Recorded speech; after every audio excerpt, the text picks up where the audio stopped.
हमारे YouTube channel Sanskrit रचना में। हम लोग कबीरदास की साखियाँ पढ़ रहे थे और उसी साखी के क्रम में हम अगली साखी भी पढ़ते हैं। उसके पहले आप सबसे रिक्वेस्ट है कि अगर आपने अभी तक हमारे चैनल को सब्सक्राइब नहीं किया तो प्लीज़ सब्सक्राइब कर लीजिए, लाइक कर दीजिए, उसको शेयर कीजिए और बेल आइकन को ज़रूर दबा दीजिएगा, जिससे कि हमारी वीडियोस आपको मिलती रहें। तो हम अगली साखी की शुरुआत करते हैं, जिसमें कबीरदास जी ने पक्ष और विपक्ष की बात कही है। पक्ष विपक्ष, कैसा पक्ष विपक्ष कहा है उन्होंने? कैसा पक्ष विपक्ष? धर्म के आधार पर, जाति के आधार पर, भाषा के आधार पर पक्ष और विपक्ष के फेर में हम पढ़ते चले जा रहे हैं। यानी जो पखापखी, यहाँ पर इन्होंने इसको शब्द दिया है पक्ष और विपक्ष को, पखापखी, यानी पखापखी पक्ष विपक्ष।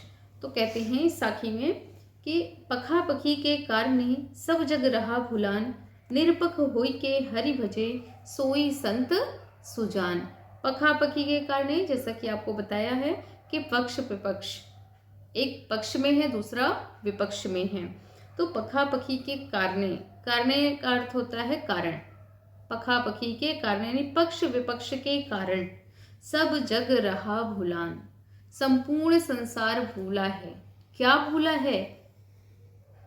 ईश्वर को भूल गया है, अपने मूल, अपने आराध्य, अपने भगवान को ही भूल गया है। किस लिए भूल गया है?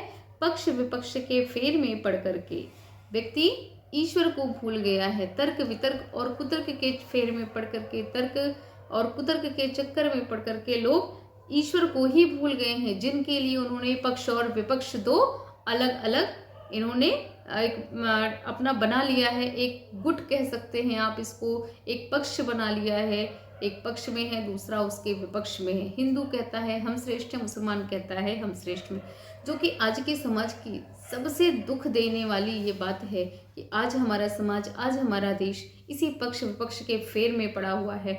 और जहाँ पर वो बहुत आगे बढ़ सकता था, जहाँ आज के समय में दुनिया के और देश बहुत विकास कर रहे हैं, वहाँ पर हमारा देश अभी विकास के प्रथम सोपान को भी नहीं पा रहा है। ऐसे प्रयास तो हो रहा है कि विकासशील देश में तो शामिल हो गया है, लेकिन ये छोटी छोटी चीज़ें हैं जो हमारे देश के अंदर, लोगों के अंदर, लोगों के विचार में, लोगों के मन में आ गई हैं, जिनके कारण से वो आगे नहीं बढ़ रहा है। देश आगे बढ़ रहा है परंतु व्यक्ति आगे नहीं बढ़ पा रहा है, समाज आगे नहीं बढ़ पा रहा है, समाज की सोच आगे नहीं बढ़ पा रही है। तो उसी लिए कबीरदास जी यहाँ पर कहते हैं कि निरपख होई के हरि भजे सोई संत सुजान। निष्पक्ष होकर के जो हरि को भजता है, जो ईश्वर को भजता है, जो ईश्वर की उपासना करता है, कैसे करता है? निष्पक्ष होकर के, किसी भी पक्ष में ना रह करके, जो सही दिशा है, जो सही मार्ग है, उस मार्ग को अपनाते हुए जो ईश्वर की उपासना करता है, वही सच्चा संत कहलाता। सोई संत सुजान, सुजान मतलब होता है सज्जन, वही सच्चा संत कहलाता है, वही ज्ञानी। सुजान ज्ञानी के लिए कहा जाता है कि सुजान यानी ज्ञानी, वही सच्चा ज्ञानी है, वही सच्चा संत है। तो यही कबीरदास जी यहाँ पर कहते हैं कि सच्चा संत वो है जो सभी प्रकार के बैर विरोध और भावनाओं से, संघर्षों से, विरोधी भावनाएं और संघर्षों से हट करके ईश्वर का भजन करता है। क्योंकि सारा संसार आपसी तर्क वितर्क के और आपसी समर्थन और विरोध के कारण, इसके कारण क्या कर रहा है? जिसके लिए ये हो रहा है वो उन्हीं को भूल गया है। आखिर ये ईश्वर के लिए, अल्लाह के लिए, प्रभु के लिए ही तो हो रहा है। कोई उनका समर्थन कर रहा है, कोई उनका विरोध कर रहा है, लेकिन जिनका समर्थन और जिनका विरोध हो रहा है हम उन्हीं को भूल चुके हैं, उनको नहीं याद कर रहे हैं और आपसी संघर्ष प्रारंभ कर दिए हैं। तो यही कहते हैं कि हरि भजन के लिए इन्होंने समर्थन और विरोध की भावना से ऊपर उठने की बात कही है, कि हरि के भजन के लिए, ईश्वर के लिए, किसी भी धर्म में जब हम ईश्वर के लिए प्रार्थना करते हैं तो हम किसी के पक्ष में आकर के, विपक्ष में आकर के, किसी के समर्थन में आकर के, विरोध में आकर के ईश्वर को प्राप्त नहीं कर सकते हैं। हमें उससे ऊपर उठना होगा। उससे ऊपर उठने का मतलब है कि किसी भी प्रकार के पक्ष विपक्ष में ना पड़ करके हम ईश्वर की उपासना आराधना करते रहें और अपने आराध्य, अपने ईश्वर को याद करते रहें। और जो व्यक्ति ऐसा करता है वही सच्चा ज्ञानी कहलाता है, वही सच्चा संत कहलाता है, वही सुजान होता है। तो कबीरदास जी ने यहाँ पर हम सबको इन सामाजिक दुर्भावनाओं से दूर रहने का ज्ञान दिया है, दूर रहने की बात कही है। और अब इनका अगली इनकी साखी, जिसमें इन्होंने आप ये कहेंगे कि खुल करके इन्होंने हिंदू और मुसलमान की बात कही है। अभी तो इन्होंने पक्ष और विपक्ष की बात कही, और यहाँ पर इन्होंने पूरी तरह से बताया है कि हिंदू और मुसलमान क्या कर रहे हैं। क्यों इन्होंने हिंदू और मुसलमान की बात कही है? क्योंकि आज के समय में कट्टरता आ गई है, कट्टरतावादी भावनाएं आ गई हैं, चाहे वो हिंदू के अंदर हो और चाहे वो मुसलमान के अंदर हो।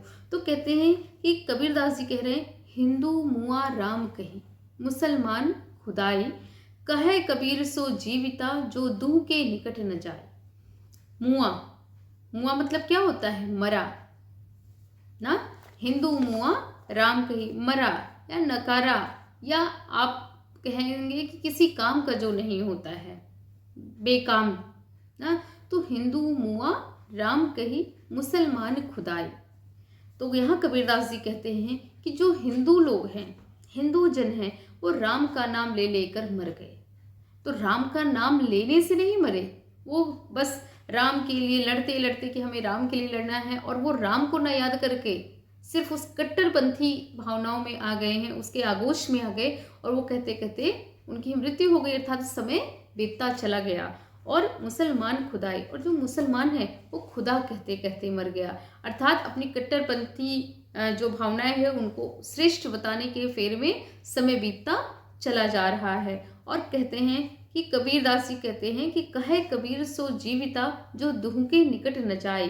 परंतु क्या कह रहे हैं ये कि कबीर जी कहते हैं सो जीविता, वही जीवित है। सो मतलब वो, जीविता यानी जीवित रहता है। कौन? जो दूह के निकट न जाए, जो दोनों के निकट नहीं जाता। किन दोनों के निकट नहीं जाता? अब इसको हम देखते हैं कि हिंदू राम राम कहता चला गया, अर्थात समय नष्ट उसका हो गया और उसकी मृत्यु हो गई, और पीढ़ी दर पीढ़ी वो आगे बढ़ता चला जा रहा है, समय आगे बढ़ता चला जा रहा है। और मुसलमान खुदा खुदा कहते मर गए, पर दोनों ईश्वर को नहीं पा सके। ना हिंदू राम को पा सके और न मुसलमान खुदा को पा सके, दोनों ईश्वर को नहीं पा सके। वे आपसी भेदभाव में पड़ करके कट्टर हो गए, उनके अंदर कट्टर भावनाएं आ गई, कट्टरपंथी भावनाएं आ गई। फिर कबीरदास जी कहते हैं, वास्तव में वही व्यक्ति जीवित कहलाने योग्य है। कौन जीवित कहलाने योग्य है? कौन जीवित कहलाने का अधिकारी है? जो दूह के निकट न जाए, जो हिंदू मुस्लिम राम खुदा दोनों से दूर रहता है, इन दोनों के निकट नहीं जाता है, इन दोनों से जो दूर रहता है, अर्थात कहने का आशय है भगवान राम और खुदा दोनों से अलग है, और उसका क्या धर्म है? मानवता। मानवता के धर्म पर, मानवता के पथ पर जो आगे बढ़ता जाता है, ये हिंदू और मुसलमान दोनों भेदों से ये ऊपर होता है। हम कहा जाता है हम मानव है ना, हम कहते हैं हम मानव हैं, लेकिन हमारे अंदर मानवता नहीं है। हम इंसान कहते हैं, लेकिन हमारे अंदर इंसानियत नहीं है। तो यहीं पर कबीरदास जी कहते हैं कि हिंदू और मुसलमान के नाम पर लोग कट्टर बने हुए हैं, और लोगों को मरे हुए के समान इन्होंने बताया है कि जो व्यक्ति इस तरह की भावनाओं से है वो तो एक तरह से मरे हुए होते हैं। और जीविता शब्द यहाँ पर हिंदू मुसलमान के भेदभाव से ऊपर उठे हुए लोगों के लिए किया गया है, कि जो इस प्रकार के भेदभावों से ऊपर उठ चुके हैं, इस प्रकार की भावनाओं से जो ऊपर उठ चुके हैं, उनके लिए इन्होंने जीविता शब्द का प्रयोग किया है। और फिर कहते हैं कि हाँ, इस साखी में इन्होंने हमें धार्मिक कट्टरता और संकीर्णता से दूर रहने की सीख दी है, कि धर्म के आधार पर जो संकीर्ण भावनाएं हमारे अंदर हैं, जो हमारे अंदर कट्टरपंथी है, कट्टरता है, उससे हमें दूर रहना चाहिए। क्यों? क्योंकि अगर हम इन सब चीज़ों से दूर हो जाएंगे तभी हम जीवित कहलाएंगे। जीवित कहलाने का मतलब है योग्य कहलाएंगे। और योग्यता कैसे होती है? योग्यता कहाँ से आती है? जब हमारे विचार शुद्ध होते हैं, हमारा मन पवित्र होता है, हमारी भावनाएं अच्छी होती हैं, तभी हम वो जीवित कहलाते हैं। बाकी जीवन तो हर कोई जी रहा है, पशु भी यहाँ जीवन जी रहे हैं, पशु पक्षियों का भी जीवन है, सब अपने लिए कर रहे हैं। केवल मनुष्य ही ऐसा प्राणी है जिसको हर प्रकार से जीवन जीने की छूट मिली है। हम कहेंगे ईश्वर की तरफ से उसको जीवन जीने के लिए पूरी तरह से स्वतंत्रता प्राप्त है। और उस जीवन को हम कैसे जी रहे हैं, मनुष्य के रूप में जी रहे हैं या पशु तुल्य जी रहे हैं, ये विचार करने की बात है। और ये हमारे ऊपर डिपेंड करता है, या हमारे ऊपर ये निर्भर करता है कि हम इसको किस रूप में लेंगे। जीवन को वास्तव में हम जीवन मानेंगे या मरे हुए के समान सिर्फ जिएंगे और इस संसार से चले जाएंगे। तो आज की वीडियो में बस इतना ही। ये आपकी 2 साखियाँ हैं और मुझे विश्वास है कि आपको ये अच्छी लगी होंगी और समझ में भी आई होंगी। अगर कहीं पर कोई त्रुटि रह जाएगी तो उसके लिए क्षमा कीजिएगा। कोई अगर सुझाव है तो कृपया आप उसको कमेंट बॉक्स में दीजिएगा और अगली साखी हम अगले वीडियो में आपके समक्ष लाते हैं। तब तक के लिए नमस्कार, धन्यवाद।